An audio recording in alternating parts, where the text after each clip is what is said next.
Hey, all you ethic cuties and the 40% of you who have still not subscribed to the Ethicsverse, welcome to the coolest place to be every Thursday at noon Eastern. If you believe changing the integrity of our workplaces is our path to making the world a better place, we got a real treat for you today. We're talking about practical wisdom to mitigate critical risks. We have the one and only Sarah Couture, who you will meet in a second. Hey, Sarah, how's it going? I am not in the studio today. We have a little bit of a delay, so please bear with us. I'm not in the studio today. I'm about to fly out for the one and only Tyler Walker is getting married this weekend, so I'm about to fly out to that wedding. But check us out on socials, okay? Follow us on LinkedIn. Follow me on LinkedIn. Check out our YouTube page that has all the replays and all the shorts from our podcasts and our interviews at conferences and things like that. Also check out this link here. And this is going to have links to everything. You can check out the Ethico library of all the books that we give away all the time. I just got back from the women's conference in Atlanta, the Compliance Week Women in Compliance Summit. It was phenomenal. So many great sessions. Great to connect with so many folks, and got to give out 100-something new books. Speaking of books, here we go. We're going to be featuring today Declaration of Independence. This is Eric Young's book, phenomenal. We're going to be giving away 5 of those. So as always, we want these to be extremely conversational. We take very seriously the hour you spend with us. So go ahead and drop your LinkedIn URL in the chat. Remember, your network is your net worth. Neither are big enough. So connect with someone today. We've got to take advantage of this unique asset that we have in our industry. The ecosystem is live in effect. If you want to see what else is out there, if you've inherited a program, if you feel like your tool should be doing things that some of your other tools do, then go ahead and give us. Go ahead and check us out.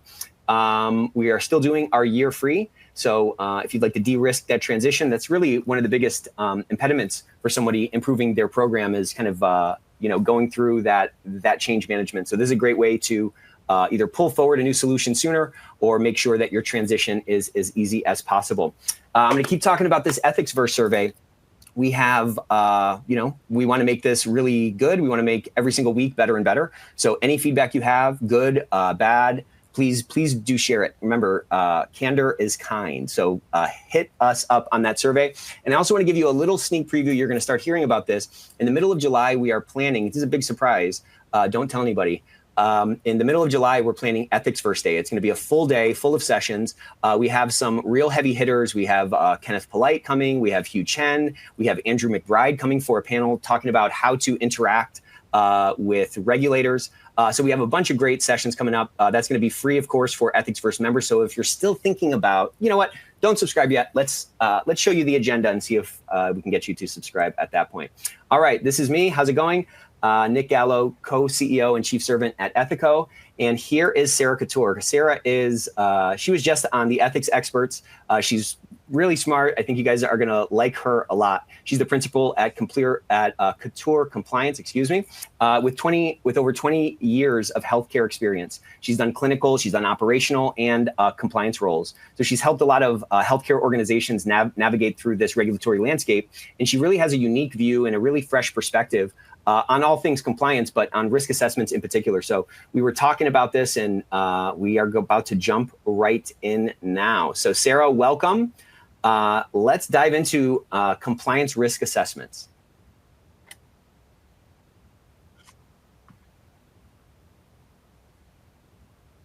Looking forward to it, Nick. As we get started, let me share a story. A friend. Are we good? Yeah, we're good. All right, the internet. A few years ago, a friend of mine had been in HR in the skilled nursing space and became their compliance officer when that became a requirement a few years ago with the long-term care compliance requirements. And he was looking for this risk assessment tool. Everybody was talking about the risk assessment. How can I get the risk assessment? He thought that there was like a tool, a piece of paper somewhere out there that was the risk assessment. I think that may be something that some people struggle with. We need to understand our risks. We need to do a risk assessment. So today, Nick, let's talk about the why, some tips, and then a practical how-to. How are we on bandwidth? Am I coming through? Sounds good. All right. Great. So let's go ahead and get started. Why does compliance risk assessment matter? We're all familiar with the new updates to Office of Inspector General, General Compliance Program Guidance that just was updated in November of 23. It's great. We're going to talk about that a little bit today. But Nick, you know this, most of the listeners know this, but risk assessment is essential for the goal of effectively preventing and detecting fraud, waste, and abuse. It's pretty pragmatic, right? Like if the expectation is that we prevent and detect fraud, waste, and abuse, we need to know where are we at risk for doing so in our context, in our organization, within whatever business and operations we do. So like it's very pragmatic. If we don't know what our risks are, if we don't understand the highest priority risk, how can we have a compliance program that's oriented preventing and detecting those high risk areas? Yeah, you have to uncover those risks if you know what to focus in order to know what to focus on, of course. Yeah, like super pragmatic. So like the first why is just like, it just makes sense, right? If we're supposed to prevent and detect fraud, waste, and abuse, where are we at risk for fraud, waste, and abuse? Like super pragmatic. We obviously also have the perspective of regulators. So these quotes, and for me, they're showing up in a really funky format. So apologies for that. If this goes out in PDF, we can get that straightened out before it goes out. This is straight from the new General Compliance Program Guidance. But in recent years, OIG, the compliance community, other stakeholders have come to recognize and place increasing emphasis upon the importance of a formal compliance risk assessment process as part of the compliance program. Nick, we know that our profession has evolved a lot in the last 26 years since that first hospital compliance program guidance came out in 1998. Such an essential, more than a foundation, like it really wraps around the rest of the 7 elements. The 7 elements need to all be built with the awareness of what are our high priority risks. Like if we're going to have a compliance program, we're going to have a code of conduct and policies and procedures, and we're going to educate on stuff. The risk assessment is like what's driving what we educate on. It drives what we have our policies for, certainly drives what we audit. It's likely going to be the sorts of things that we need to investigate. And I think it's kind of more like a posture than anything. It's not like a thing. It's not an activity in my mind. It's an ongoing sort of process that continuously gets refined and is continually sort of monitored. I'm kind of describing the ideal state, right? As opposed to the sort of, once every 2 years, we kind of, pull this thing off the shelf and kind of, do this activity. But to your point, a smart sort of continuous risk assessment posture or mentality, along with sort of periodic, full-blown risk assessments that obviously are hopefully coordinated, are going to allow us to make sure that we're not running down a path too long that is kind of a dead end, The risk landscape is changing all the time. It's always undulating. And Sarah, to your point, if we're not sort of accounting for that, then we're probably going to get a little bit seasick. We need to be able to ride those risk waves and understand what swells are coming and which ones are going away if we're going to be able to demonstrate effectiveness authentically, Absolutely. And I love what you said. It's not a snapshot in time. I mean, even in the guidance, like I said, these quotes are from the new, November 23. It's a process for. So, I think there is some confusion. So let's go ahead and point this out. From a compliance perspective, when we say compliance risk assessment, we're talking about risks that are stemming from violations of government healthcare program requirements. Enterprise risk management, on the other hand, is concerned with all of the risks a company faces. So I think that's important to point out, maybe for newer compliance professionals. They're like, oh gosh, risk assessment. You may have an ERM process, and we're going to talk about that in your organization, but we are a slice of your organization's risk profile, right? Like we're not talking about every risk your organization is facing when we're doing a compliance risk assessment. This is really for our compliance program. What should our program be doing? What should leadership and the board be aware of? What are the big risks facing us this year? And the other thing, I like what you said. I like the idea of that undulating wave, right? We have a big wave that crashes in, but hopefully because of our risk assessment process that includes responding to risk, what is super high risk right now, ideally you will put in mitigation steps. so that like a year from now, bubbled up to the top. I did a compliance program effectiveness assessment, Nick, a few years ago. And when we interviewed the chief compliance officer, this person bragged that the issue that they got in trouble for in 1997 is still the thing that they make sure that they audit every single year. Right. How smart. And like, how cool.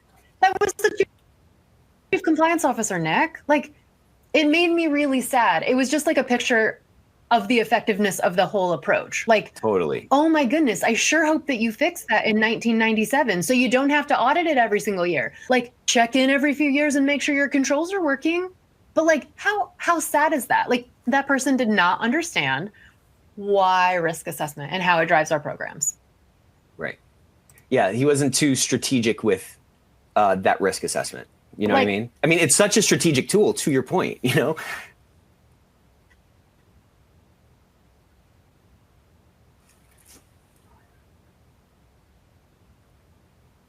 And risk assessment. Like, I saw their SOP.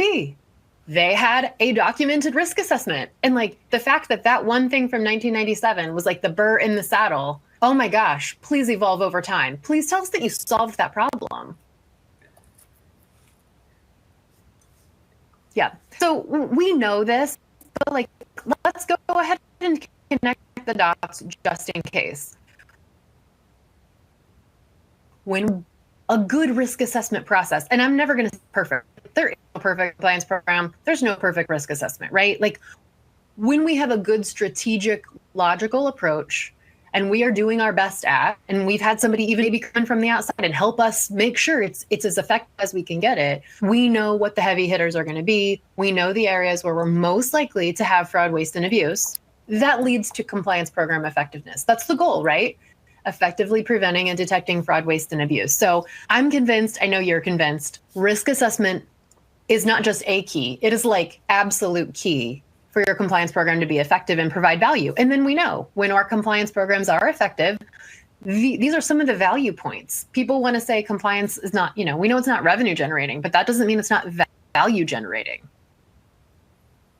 Correct. And companies are not just about generating revenue, they're about generating value. They're about generating cash flow and value to the stakeholders, the investors, and so forth. Can't be the only goal, or else a lot of things are going to get missed. It needs to be much more holistic than that. So these really, the third kind of chunk of our discussion for those who are joining us today is really some practical how-tos. But before we get to the practical how-tos, this is kind of like the philosophy behind some of these things. So I'm calling it compliance risk assessment basics because I've never used compliance philosophy as a title of a subtitle, but maybe I should at some time. These are kind of the philosophical tenets, let's say, Nick, of effective risk assessment process. So the first one, you already talked about that in our intro. It is ongoing and dynamic. It cannot be a snapshot in time. Like, while that might be helpful for that time, it's not going to be helpful in the long run. So while we do need a snapshot in time, then we need to evolve it because times change. Like, never stop changing. If the last 4 years didn't, I don't know, regulations change, situations at our organizations change.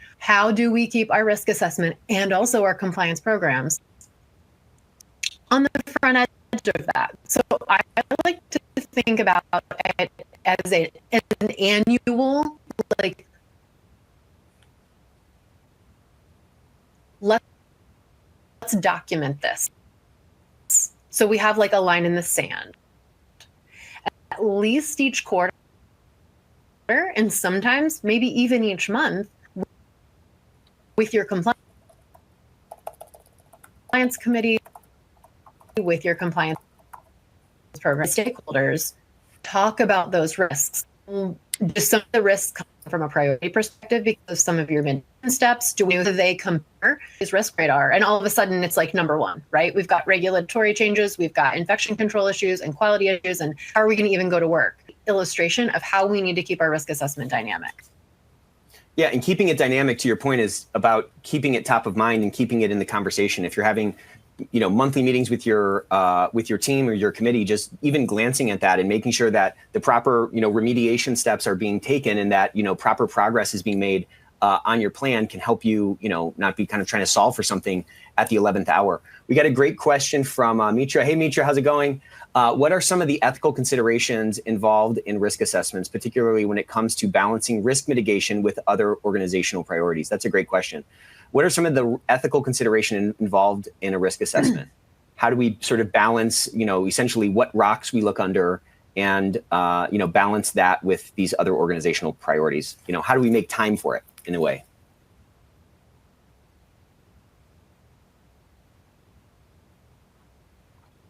Yeah, I think some of the tips for that we will continue unpacking as we talk today. I don't know that it's good to think about it as competitive. Like this should be, and the great thing is we know this, Nick, but compliance should not be in the job of fixing operations. So while we are leading from a risk assessment perspective, we have to be working with our operational partners, leaders, managers, whoever owns that risk area, they're going to be the one addressing it and fixing it. When it comes to other organizational priorities, I think we need to think about the priority of that risk. How on fire are we talking, right? Like that's the point of prioritization. If something is super on fire, like there may be times where we drop everything and address it. But that's why a good risk assessment is helping us understand like how on fire are we talking on this item. I think it should be very pragmatic and strategic. Like, how do we balance this with other priorities? Okay, well, what's hotter at the time? Like, right. I think it becomes logical, but I hope that the rest of our conversation helps with that. And Mitra, we can certainly circle back to your question towards the end, or you may even have some like updates to your question. Thinking about dynamic, you already went there, Nick, and I love that. It's about working with people. So if our first philosophy of effective risk assessment is it's not a snapshot in time, it's ongoing and dynamic. The second philosophical tenet, you can't do it in a silo. Believe me, I have seen compliance programs literally try to do this in a silo. They just do it with the compliance team. They don't get input from those operational experts around the organization.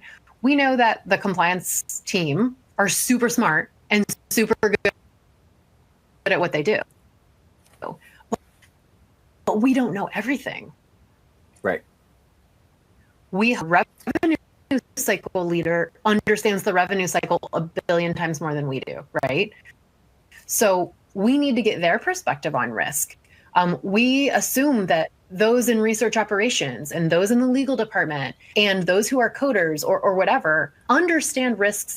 So it's really important to engage a wide swath so that we make sure that our risk assessment is not imbalanced, that it's a wide enough net. And also from people's unique perspectives, their seat on the bus, what's keeping them up at night, right? We may miss something completely if we don't engage others. When I worked in private equity, I've told this story a couple of times. The companies in our portfolio that had great cultures always outperformed the other companies that had sort of typical cultures. And in those sort of good culture companies, we would always get such great ideas from the front lines. The people that had been working on a particular manufacturing line for years, they had such an intimate understanding with how that environment worked and all those kinds of things. And when those people were enabled to participate in the value creation process, we ended up always creating a lot more value. And so we can take a page from that playbook and a page from that anecdote. And to Sarah's point, like everybody understands what risk means. Everybody has a particular understanding what risk means for their operation and their corner of the world. Sarah, again, back to Sarah's point, whether they're coding, whether they're in support, whether they're in sales or marketing, everybody has a concept of that risk. And I think we sometimes can run the risk of thinking, hey, we're the risk experts and we know what all these things are. I think when we can incorporate those people and incorporate their input and collaborate with those folks, your eyes may be open to risks that you didn't know about. Your eyes may be directed toward the real burning fires that may have taken you a lot longer to get to. And once you start to build that kind of relationship, whatever assessment, whatever cognitive load that you're going to place on them, it's going to be a lot, you're going to have a lot a lot higher likelihood of their actual authentic engagement, which is obviously the key in this sort of voluntary collective that we call, work. Their endorsement and their adherence to that is going to be a lot higher when they feel like they've been part of the process. So it really is a win-win on both sides of the equation to get better visibility and get better engagement from those folks. Absolutely. Right. I mean, compliance can't be done in a vacuum. So it stands to reason that our risk assessment could be incomplete. We won't have that depth of richness like you're talking about, and a missed opportunity to engage operations. And we know that a key to compliance program effectiveness is effectively engaging operations. I think we talked about this on our podcast a couple weeks ago, Nick. But this year in the Healthcare Compliance Association Compliance Today magazine, I have a column on effective people engagement. And we look at different groups of stakeholders, from the board to senior leaders to managers to frontline staff, even to vendors, volunteers. You'll get into it throughout the year, but like how do we engage them? And how does that make our compliance program more effective? So dynamic, collaborative. And then again, this seems very logical, but the point of the risk assessment is not just so that you have a list of risks, or just so that operational leaders and managers understand what your risks are. The point is tying our compliance program to those risks. Here are 2 quotes from Department of Justice Evaluation of Corporate Compliance Programs. If our listeners have not read or seen that document, please do. Get in your hammock tonight and read it. Truly, when looking at the effectiveness of your program, when you are under investigation, credit the quality and effectiveness of a risk-based compliance program that devotes appropriate attention and resources to high-risk transactions, even if it fails to prevent an infraction. So when we tie our work, what's on our audit plan, what are we educating on this year? When we can literally tie the risk assessment to our compliance work plan. This is where we're getting smart and strategic. We understand how compliance programs are supposed to work. And when they, you don't program because it means you're under investigation. But if it happens, it shows our compliance programs are working. Well, think about also what a regulator's kind of looking for, right? If there's some kind of an issue or there's some kind of an audit, I mean, this is true of any kind of an audit. When somebody is coming in and trying to assess, they're trying to get a feel for, like, they're doing their own kind of risk assessment, right? And if you walk into a building with no fire prevention, the odds obviously of a fire are a lot higher, right? That's not to say that fires never happen in buildings with fire alarms and fire prevention things. But I'm just saying, when a regulator comes in and they see, wow, this is an authentic process. This is something that someone is genuinely pursuing. It's not a kind of a binder that we're blowing dust off of from two years ago. But this is a posture and this is a mentality on this team. All those things kind of get you points. And I think if you look at the Albemarle case, round of applause for Andrew McBride and his team over there, who won Compliance Program of the Year. Compliance, we just gave that award out last week. But he would attribute a lot of his success to the collaborative approach that he took with regulators and his kind of, these are kind of my words and my assessment of it, but he was really about trying to get himself comfortable with the risk. And so he, in trying to get himself comfortable, would do all those logical things that any sort of rational person with experience would do. And so he had authentic risk assessments going and authentic approaches and drives to stamp out these risks that they were trying to kind of sort their way out of. So just having a process in place, irrespective of what generates from it, but a process that you're trying, that as Sarah said is dynamic, that in itself is evidence of your commitment to again, look at the guidance, to prioritizing risks and focusing your efforts on a risk-based approach. Yep. We have a question, Nick, but if it's okay with with Eugenia, I want to hold on to that answer. And it's a very, very good question around how are we taking into account local facility level risks and those perspectives. So let's come back to that when we talk about the specific kind of pragmatic how-to steps. Staffing and resources, let's not spend a ton of time here. A lot of times we don't think about the actual resources we need, like how many people, how much budget, and why, tying them to our risk assessment. And I feel a way to garner support from the board, from leadership, on why we need resources. Because if we do not have enough resources to actually address the compliance risk in our organization, then we're going to be ineffective. But I haven't seen a whole lot of people use this tactic. So just this is a freebie, right? Like, use your risk assessment to help you understand your resource needs and then ask for more. And then scope. I mentioned, your organization may have other risk assessment activities going on. If you have internal audit, they're doing a risk assessment. If your organization has an enterprise-wide approach to enterprise risk management, there is a big picture approach to risk assessment. We talked about ERM is looking at all risk. Compliance risk assessments are just focused on those risks stemming from violations of healthcare program requirements. So the important thing here is know what's going on, like figure out if there are risk assessment activities going on, and where possible, collaborate, ensure communication. Don't do this in a silo. This prevents redundancy and also prevents accidental omission of an error. But ideally, if your organization does have a big picture enterprise approach to risk assessment, you can have your compliance risk assessment kind of be part of that activity. Now, that doesn't mean that you should do a less good compliance risk assessment. Like, you need to make sure your compliance risk assessment is what you need. But from a format perspective, hopefully you can collaborate and make that, from a format perspective, be part of what's going on in the wider picture of your organization.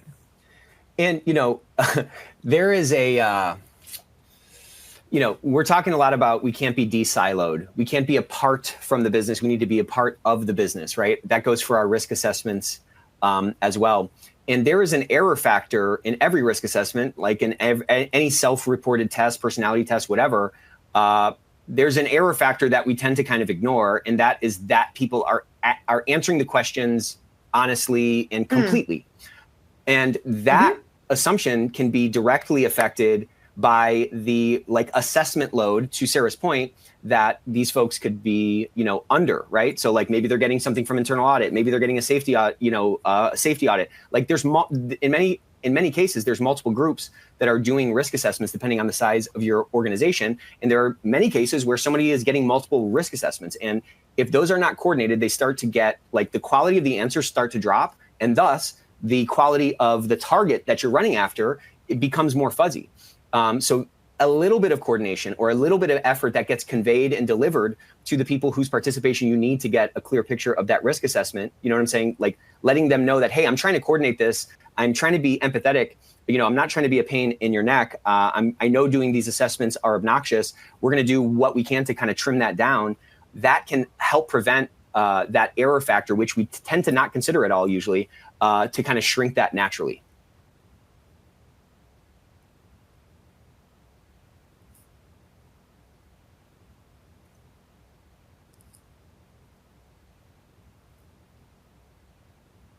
Can you guys hear me or did I cut out? That is such a great point, Nick. I think you're right. Like survey fatigue, right? Never risk assessment fatigue. Like my perspective on these risks, I can hear you, Nick. Yeah, okay, good. Yeah, that survey fatigue is a real big deal. I think we're a couple seconds behind, Sarah, so I'm sorry. When I pass that back to you right now, and when I touch my nose, that means start talking. Yeah. Keep rolling unless I hear something different. Yeah, thanks, Nick. I apologize. I'm definitely having bandwidth issues here. So apologies for that inconvenience. Communication, also an important tenet. Make sure that we're communicating with the board. Do they know that you have a risk assessment process? And generally what that looks like. Do they see the results of the risk assessment? Like the top 1, the top 3, the top 5, the top 10 or 20, are we communicating that to our board? Certainly our senior leaders need to understand our process and what we're finding. Ideally, we'd be working with our compliance committee, which may be like a senior, like an executive leadership level committee, maybe a management level committee, maybe both, but working with them, and we'll talk about how to do that in a minute, and then other stakeholders as needed. But, you know, just like we don't want to do the risk assessment in a silo, we also don't want to keep the results in a silo. Like, figure out strategically who you need to be communicating with so we're all on the same page. So Nick, if you're ready, let's go ahead and jump into the third chapter here, which is a pragmatic approach. I'm like, here's the tool, here's the way to do a compliance risk assessment, because all of our organizations are different. All of our compliance risks are different. So like, it makes sense to take these tenets and these tips and build an approach that works at your organization. I'm sure either Nick or I are happy to connect offline to talk more about like kind of tailoring this to your organization. The building blocks that you need. So, number one tip, don't overcomplicate this. I have seen so many people perfect risk assessment. Yeah, that's the absolute wrong way to do it. That's the wrong way to think about a risk assessment. It's an really ongoing process. The enemy of the good. It keeps us from doing something. It's something that you just have to get started with it. You just have to have. What are we got a real delay. I'm sorry. Risks?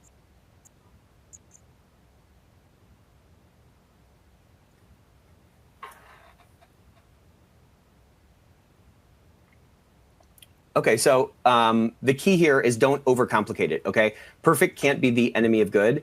You just have to get started. And I think if you can understand that there's a lot of freedom in this process, it makes it a little bit less scary. If we're going onto a risk assessment journey, that process itself is gonna get refined over time.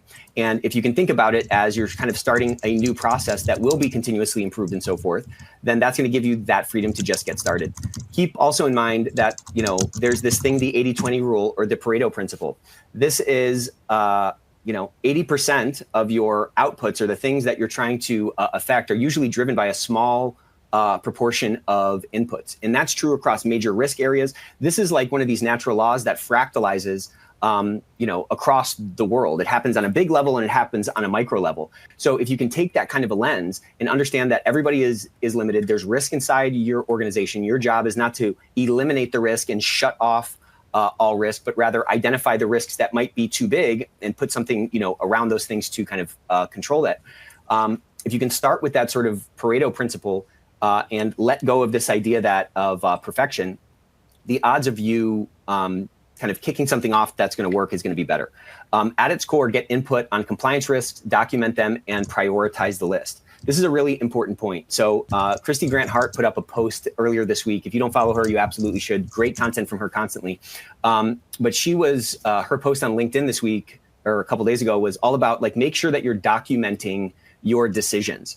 You want to kind of CYA for one, at one level, but also you want to get better at decision making. If you're documenting your decisions and you're going back and seeing why you arrived at a particular conclusion and you have some documentation on that, that's going to let you reflect on those things and make sure that you're kind of building your decision making power. But also when somebody comes in and you can show them, right, if you're in an audit or a regulator's coming in and you can show them, hey, here's my program. These are the major decisions that we made. Again, there's so much subjectivity, in this whole process. Frank said something about that in the chat. Hey, Frank, how's it going, buddy? He was talking about how risk is inherently subjective, right? So there's subjectivity in all of these kinds of assessments, especially when somebody from the outside is coming in. And so if we can think about not only, hey, how can we make sure that we are taking a risk-based approach to push our efforts toward the things that are most important, but also how can I show and build a case of evidence that under scrutiny, someone would see, okay, wow, this person is genuinely trying to pursue, smart risk mitigation efforts. If you can document those things, you're not going to be on your heels in a conversation, 2 years after a decision you made. Evolve the risk assessment with the program and organize it to ensure it stays effective. So this is not a one and done kind of a thing. The risk assessment you used 4 years ago probably isn't appropriate for now, right? Before COVID, like our world has changed so much. So taking some time periodically to just look at the risk assessment itself and see if there are, changes that need to be made in terms of like which rocks need to be looked under, having brief conversations with your, other stakeholders, other leaders in other parts of the organization can again, I was talking with Beth Colling, and she has this thing that she does. She reaches out to, she has a standing meeting with all the other, leaders inside of her organization each month. It's a 30-minute meeting, and they touch base. And in that, sometimes it's a social conversation. Sometimes it's a decision conversation. Sometimes it's an identity conversation. Who are we as a company? Where are we going? But in those, she said that she tries to touch on those she's carved out space in her life to have touch points with other leaders, to ask them periodically, hey, what's going on? What are you seeing?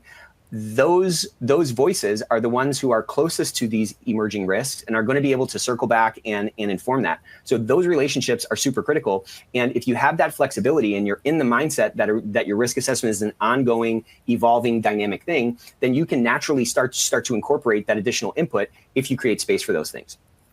Let's go ahead and go to the next slide. Hopefully the sound is a little bit better now. There's a couple of good questions in here. Let's see here. I want to answer this this question. There's a great question from, we'll come back to that in a second. Okay, so the next thing here is to develop a list of risk types. Any kind of taxonomy or framework that you can put in place is obviously not going to be perfect, but no framework is, right? There's a lot of exceptions, but we have a lot of freedom because A, we have an ongoing process, and B, we're taking this Pareto approach. So when we can start to list out different kind of potential compliance risks, we then need to start to think about our internal and our external risks, right? I don't know if you guys are familiar with a SWOT analysis, but you can go on YouTube, hit SWOT analysis, sort the list by time, spend a couple of minutes on it. But a SWOT analysis stands for strength, weakness, opportunity, threat. So a strength and weakness are things within your organization that you possess, right? These are your internal strengths and your internal weaknesses. Your opportunities and threats, those are external things. So what kind of opportunities are opening up in the market? What kind of threats are coming down the pike? When we can start to look at our types of potential compliance risks and cut that against a sort of a SWOT analysis, we're going to start to see emerging patterns on where we need to focus our eyes for our initial risk assessment. So the next point here is to get a variety of viewpoints and data points. So think about future data analytics.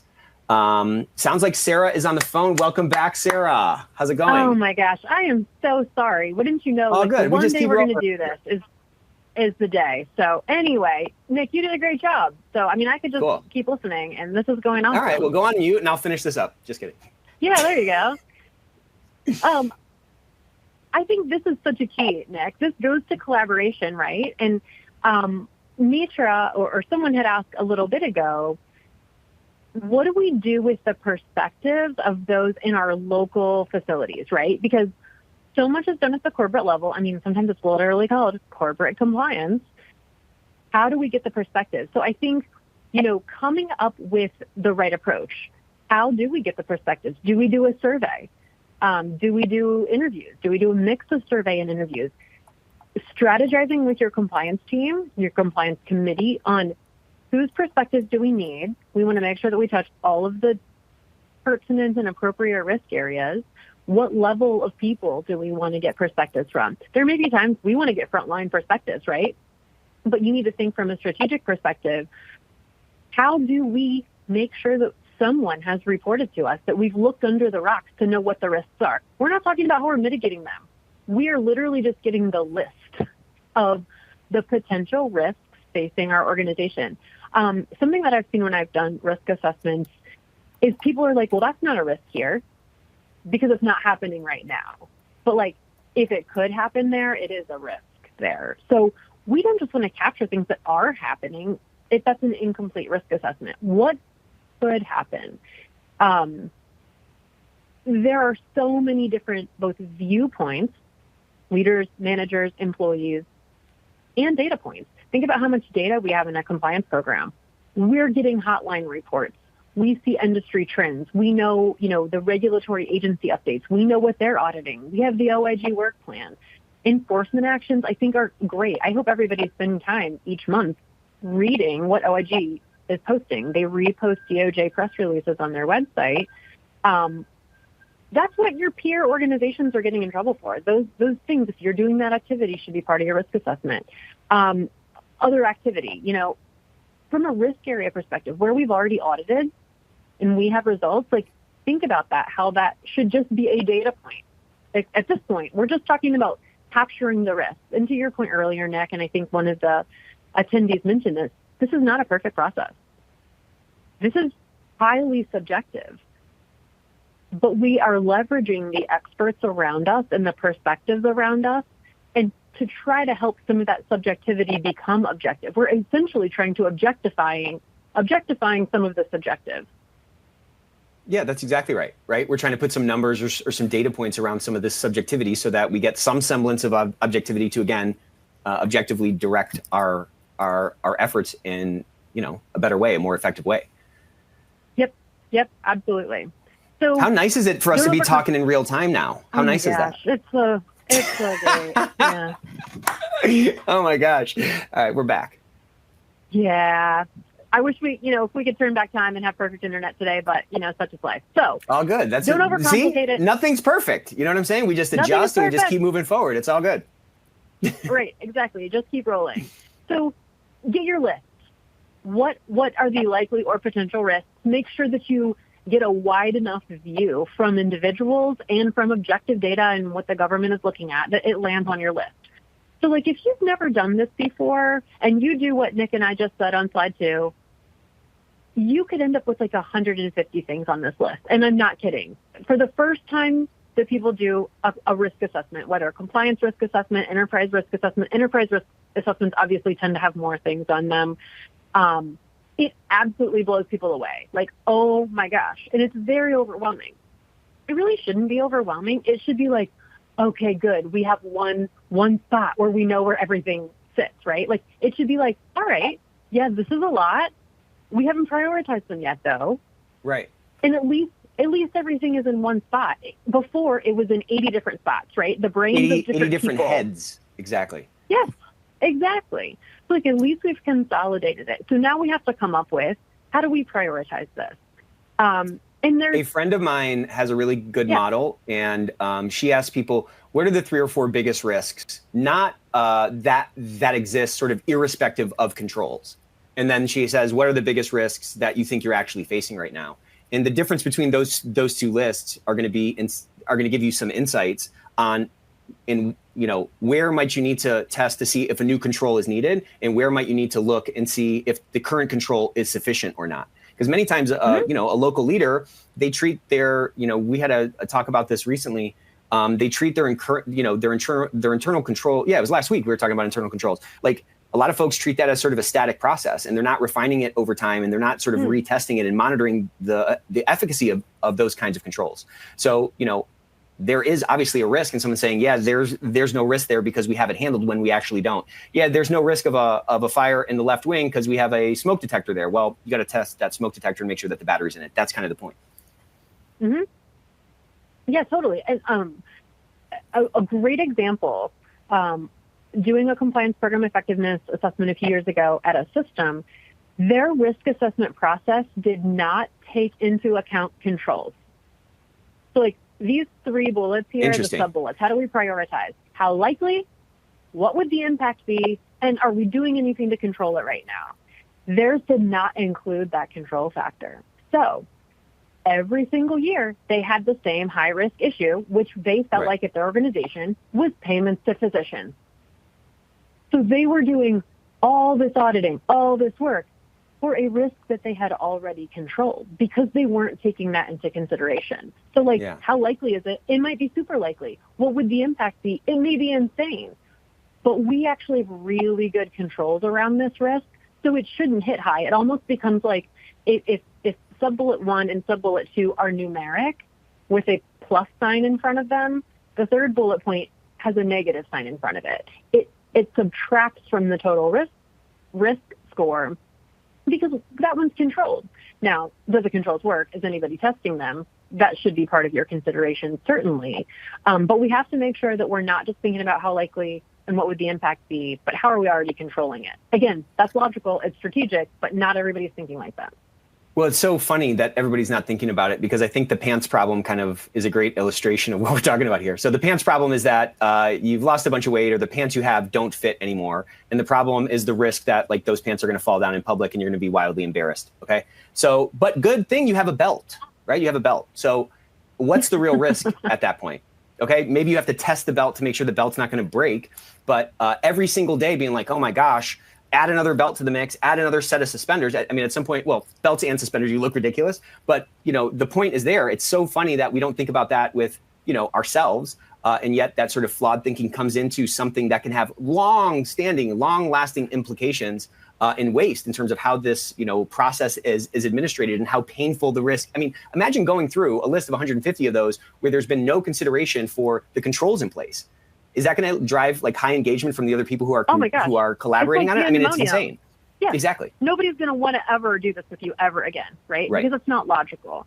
So you do want to make sure that your approach works in your organization. You know, like I mentioned, we're not going to give you like the right way to do a risk assessment. These are concepts you need to build because you know what communication is like. You know what works in your organization. You know the kind of interactions you need compliance has with senior leaders and managers. So like do it in that way that works.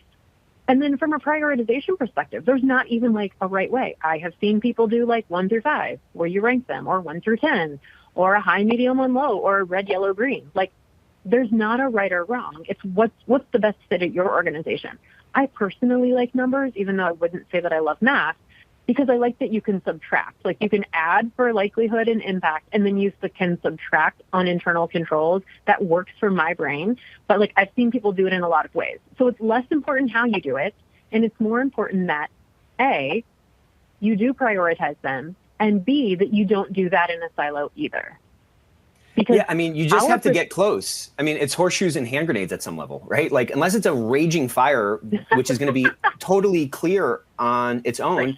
If you're on this iterative dynamic approach, this iterative sort of continuous improvement process, well, you're going to have a pretty good idea of what this sort of handful or this bouquet of biggest risks are.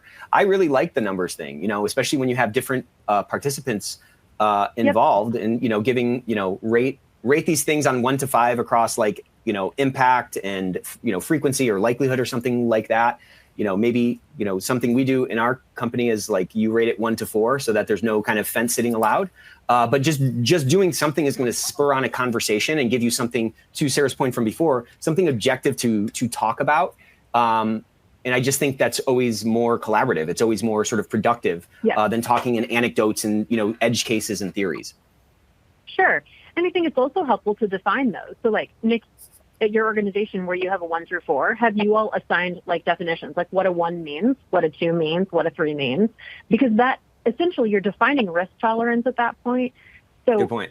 If you're just building your approach to risk assessment, like, okay, we want to do numbers, come up with a definition of what 1, 2, and 3 mean, or 1, 2, 3, 4, and 5, or whatever it may be, so that when you engage a small group of people, ideally from your compliance committee, because those are your partners in this, you want their perspectives. You don't want to do groupthink. So like I always recommend that those 3 or 4 or 5 or 6 people separately rank the risks and then come together and talk about them. Because what if somebody ranks 1 to 5 and the other person is like, no, that's a 1? That needs to be a conversation. Exactly. So have them do it separate. It forces clarity. It's a clarity forcing mechanism, to your point. You know what I'm saying? It's like, if we disagree this much, we can't both be right. So we need to figure out who's right or what the right course is. Absolutely. And it's a long conversation. Like you may need to have a 4-hour meeting one day and 4 hours the next, and you still may not get done, because these conversations are super important. Once you have the kind of initial risk assessment and it's documented, it's much easier to keep it updated, right? Like we can de-score something as a mitigation becomes more effective, or we can add a new risk, and you're not like starting over every single time. Like exactly. But getting this foundational first time, it can be really overwhelming. And there are tools that can help. Like there's nothing wrong with Excel and numbers. Like that's what I've seen most places use. So research some tools, get on some social networking chats, see what other people are doing. So let's go ahead and jump So to the Beatrice next had a slide. great point here. She said better than anecdote. Yes and no. It's quantitative and qualitative, and we want both, don't we? I think that's right, Beatrice. Yep. I'd love to hear you respond to that, Sarah. But I'm just saying examples are great. Many times those anecdotes, though, end up being not really indicative of what's actually happening. You know what I'm saying? And having a forcing conversation to pull those things out and really kind of examine them and make sure that we're actually communicating clearly and on the same page, I think is what the real drive is. Thanks for that comment. Sure. Yeah. And I mean, that's why you want a wide variety of perspectives. So like, that's why I say like have 4 to 6 people separately prioritized. You're getting way more inputs, right? Like from dozens of people, you're inputting around what's on the list, but prioritizing it, you want a small group of people to separately prioritize based on your risk tolerance and based on definitions that you've given to them. And that prevents the issue. Because like, let's say that I've had an experience that makes me think whatever is way more on fire than it really is. But the other people around the table have had a different experience with it. Or maybe I'm seeing it at like 500 feet, they're seeing it at 10,000 feet. So when you have multiple vantage points weighing in on the prioritization, it's going to be more like accurate, but I'm not talking about like, this is still like horseshoes and hand grenades like you're talking about. Like this is not an exact science. It's perspective, it's subjective, but we're trying to make objective out of subjective. Right. And it's a good process. Like literally what we're talking about is how places do risk assessment. You gather the data inputs, you get the perspectives, you prioritize based on like your risk tolerance and a risk matrix, and then you have an order and you update it. Like it seems very simple, and I think sometimes we like to overcomplicate things, like thinking about step 1 here. Don't overcomplicate it. But this really is the core of it. Well, I think there's always such interest in, sessions like this and, the risk assessment topic, because I think a lot of people feel like I'm doing it wrong.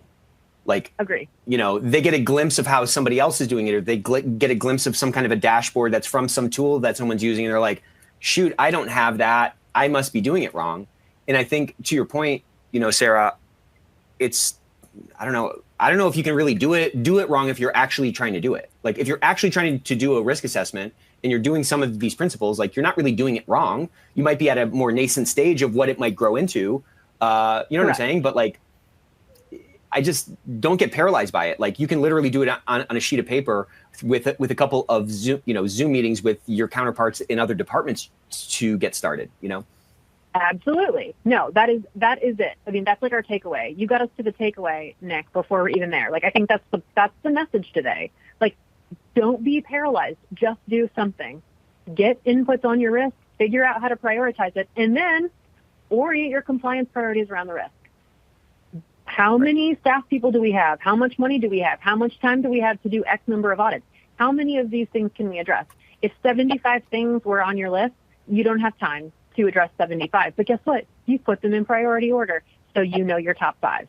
Maybe that's all that you can handle. Maybe you can only handle 2 this year because you're a one-person compliance department wearing multiple hats. Like, again, there's not like a right or wrong on this. It's just know your high priority risks and do something about them. Larger organizations have more resources, but they also have more risks, right? And sometimes they can be more intense. So make sure that the work you're doing in your compliance program, the audits you're doing, the way that you're thinking about education and training, the policies that you have are oriented around your highest risk areas. So like, let's super practical. Let's say that like drug diversion is like your number 1 risk. Everybody's super concerned about that, maybe because of some things that have happened. Okay. So let's look at the controls that are in place around drug diversion.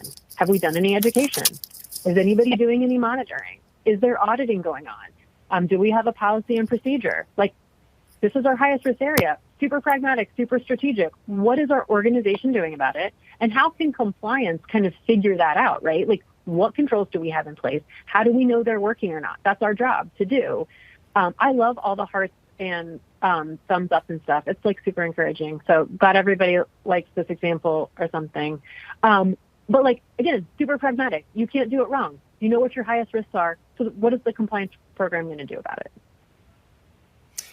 And then As Sorry, Nick, go ahead. yeah, I was just kind of thinking about this plight that like a lot of perfectionists have, where it's like everything has to be perfect, and I can like relate to that because I feel like that's my sort of natural tendency, and I think there's some kind of like mindset shift that needs to, for me at least, that I need to constantly like remind myself that like the pursuit of perfection, while impossible, is still important in order to get the best outcome. So like don't let the absence or the difficulty or the impossibility of perfection paralyze you. Just kind of get started. I mean, if you're on a weight loss journey, like you can look on Instagram and have a bunch of kind of disheartening feelings, or you can say, you know what, I'm just going to kind of do one thing different today. I'm going to start taking some steps. And it's really a journey. It's not, you're just not going to teleport to a place where you have a perfect risk assessment. And, it's never going to happen because there's just so much change and people are changing. And it's a very complex system that we're trying to assess here. You know what I mean? Your business. But to your point, we should always be pursuing compliance program effectiveness, which means making our programs better. So start somewhere, but know that Rome wasn't built in a day, and then make it better over time. Like the first time that you do kind of what we're talking about, you're going to be like, oh, next time I'm going to do it like this. I have a way better idea for how I can do it. Great. Implement those things. Keep your SOP, your risk assessment SOP, like how we do it. Keep it updated, evolve it, involve your compliance committee. Ask them like, hey, this is how we did it this year. What ideas do we have to make it better next year? And just keep making it better. So again, like there's not wrong answers, but yes, we should always be aiming to get better, but don't let perfection become the enemy of good. And don't let that sort of anxiety creep out into your communication of the results of the risk assessment. Like they need not a panicky protector, they need a gentle protector, right? You're a guardian, you're a protector in your organization, and you need to be that lighthouse for this concept that Sarah's been talking about for the last 45 minutes or for the last hour, about like we're on a journey and we're going to just be playing whack-a-mole and we're going to be hitting the biggest moles, and then we're going to hit the next of the biggest moles. You know what I mean? That's the game we're on, and it's just a continuous improvement process. Yep. So what controls exist? Where are the gaps? Does operations understand the risk? That's our work plan. Like it's the priorities that we're going to look at. But like we know, compliance does not fix operations. So like we assess what's going on, and if something needs to change, it's operations that implements that corrective action plan, develops the corrective action plan as well. And then keep it current.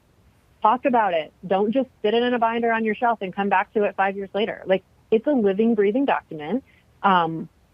You need to update it as risk conditions change.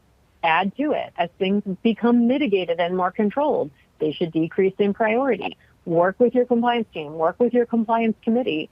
And new risks can arise at any time. Like that's normal. We shouldn't be surprised about that. And then we need to update our compliance priorities accordingly.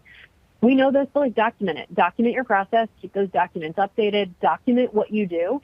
If the government were to knock on your door and want to see your risk assessment process, like I really hope it's written down. So like figure out how you're going to document what you do, and then report to leadership in the board. They need to know what's going on.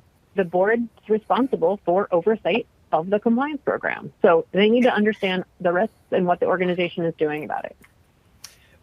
Whenever I have to give like bad news to our board, which is rare, there's always this like, I always have this like anxiety. And then after I do it, the reaction I get, I'm always reminded, I'm like, oh yeah, these guys have been around hundreds of businesses collectively, over hundreds of years collectively. They know that everything goes wrong all the time. That's just what business is. It's just like a series of problems, a series of challenges, and you're just like working through that stuff all the time. So, just keep that in mind because, I don't know. I mean, we're all on the front lines of a battle to some degree, like they're used to gunshots. They're used to hearing the din of battle. You know what I mean?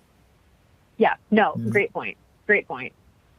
And then just keep it evolving. Like not just your risk assessment, but your whole compliance program. Create a culture of ongoing improvement. Your compliance program should also always be improving, evolving. It should never stay the same, nor should your risk assessment.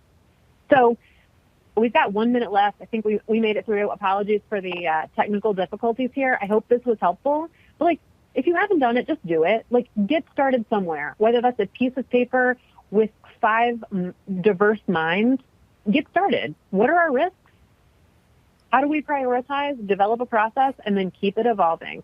Don't do this alone. Don't work in a silo.